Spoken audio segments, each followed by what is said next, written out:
भाइयों, आज हम बात करने वाले हैं कि रिसेंटली दिल्ली गवर्नमेंट की तरफ से एक नया फरमान जारी हो गया है और इस नए फरमान के मुताबिक 15 अगस्त 2025 से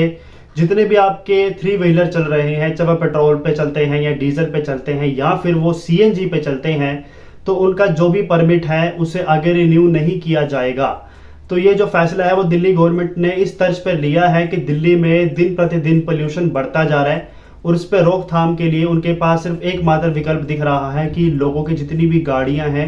उस पर शिकंजा कसना शुरू किया जाए। पहले इन्होंने 1 अप्रैल की डेडलाइन जारी की थी, जिसमें उन्होंने कहा था कि भाई जितनी भी पेट्रोल या डीजल की गाड़ियां चल रही हैं दिल्ली में, जो 10 या 15 साल की अवधि पूरी कर चुकी हैं, तो उनको जो है पेट्रोल पंप से पेट्रोल नहीं मिलेगा। अब इसकी कितनी सच्चाई है वो तो आप दिल्ली वाले ही बता सकते हो कि क्या अब आपको पेट्रोल आपकी गाड़ी के लिए मिल रहा है, आपकी 10 से 15 साल पुरानी गाड़ी हो चुकी है और आपको पेट्रोल दिया जा रहा है या नहीं दिया जा रहा है।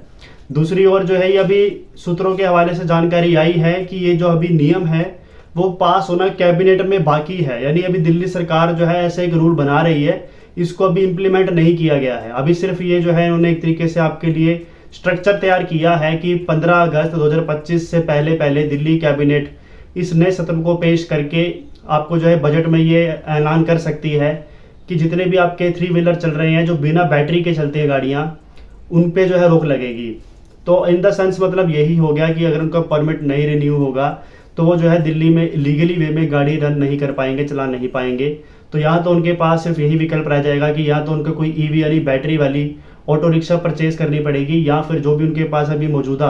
पेट्रोल डीजल में या सीएनजी में चलने वाली ऑटो रिक्शा है, थ्री व्हीलर है, उससे बैटरी में कन्वर्ट करवाना पड़ेगा अगर ऐसा कोई हल निकलता है तो।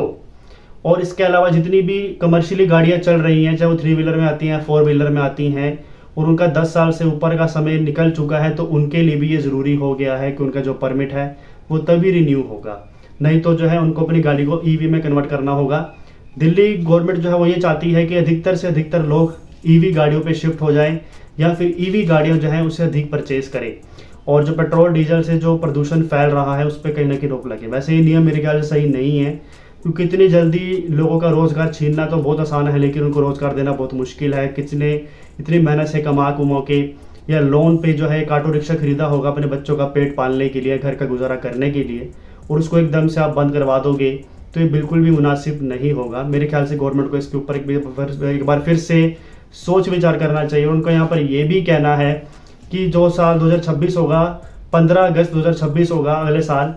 तो उसमें भी जो है कैबिनेट में ये बिल पास हो सकता है कि जितने भी आपके टू व्हीलर चल रहे हैं, चाहे वो एक्टिवा है, मोटरसाइकिल है, स्कूटर है, कुछ भी है, और वो पेट्रोल या डीजल किसी भी फ्यूल पे चलते हैं, तो उन पे भी रोकथाम होगी। और वो भी या तो आपको ईवी पे कन्वर्ट करने होंगे, या कोई ईवी गाड़ी परचेज करनी होगी, या फिर इसको आपको जो है क्या कहते हैं स्क्रैप करना होगा, कबाड़ में बेचना होगा। तो गवर्नमेंट जो है वो एक तरीके से आपको थोप रही है कि आपको जो है पेट्रोल डीजल की गाड़ियों को यूज़ नहीं करना है, आपको ईवी की ओर जोर देना है।